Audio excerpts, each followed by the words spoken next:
Hello बच्चों, आज हम नाभिक के बारे में पढ़ेंगे। आपने पिछले पाठ में कोशिका के बहुत से महत्वपूर्ण अवयवों के बारे में जाना। आपने पिछले पाठ में कोशिका के बहुत से महत्वपूर्ण अवयवों के बारे में जाना, जैसे कोशिका द्रव्य या साइटोप्लाज्म, कोशिका झिल्ली या सेल मेम्ब्रेन, नाभिक या न्यूक्लियस आदि। नाभिक किसी जीवित कोशिका का सबसे महत्वपूर्ण अवयव है। लगभग सभी जीवित कोशिकाओं में नाभिक होता है। यह सामान्यतः गोलाकार होता है तथा कोशिका के केंद्र में स्थित होता है, परंतु कुछ कोशिकाओं में रिक्तिकाएं इन्हें आगे की तरफ धकेलकर किनारे पौधा कोशाणु या प्लांट सेल में भेज देती हैं।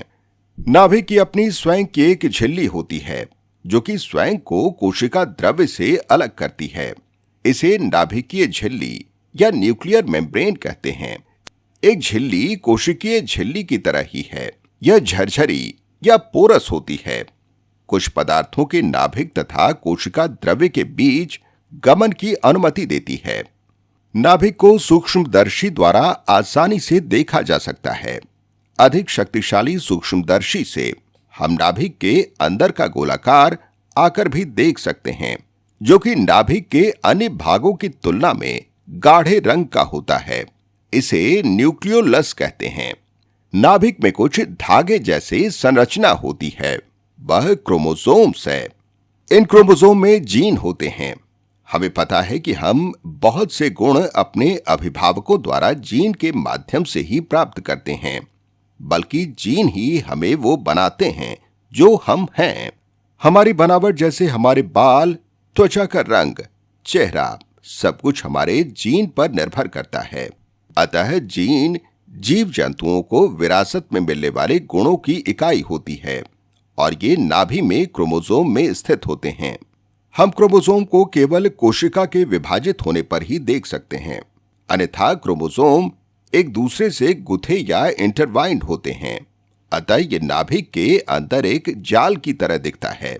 जीन डीएनए से मिलकर बने होते हैं। डीएनए का पूरा नाम डीऑक्सी राइबो न्यूक्लिक एसिड है। लोगों की बनावट अलग अलग होती है, उनके गुण अलग अलग होते हैं। नाभिक सिर्फ गुणों को विरासत में देने के लिए ही उत्तरदायी नहीं होता, अपितु इसके अन्य भी बहुत से कार्य होते हैं। जैसे कि जीन कोशिका में प्रोटीन उत्पादन पर नियंत्रण करते हैं। नाभिक कोशिका में होने वाली बहुत सी गतिविधियों का नियंत्रण केंद्र है। यह कोशिका के मस्तिष्क की तरह है। कोशिका की झिल्ली के अंदर उपस्थित समस्त समूह को प्रोटोप्लाज्म कहते हैं। इसका अर्थ है कि प्रोटोप्लाज्म नाभिक तथा कोशिका द्रव्य से मिलकर बना होता है। पर कुछ एक कोशिकीय जीवों या यूनिसेल्यूलर ऑर्गेनिजम्स में हमारी तरह नाभिक नहीं होता। जैसे कि बैक्टीरिया में कोशिका द्रव्य में आनुवांशिक पदार्थ खुले हुए रहते हैं, घुले हुए रहते हैं।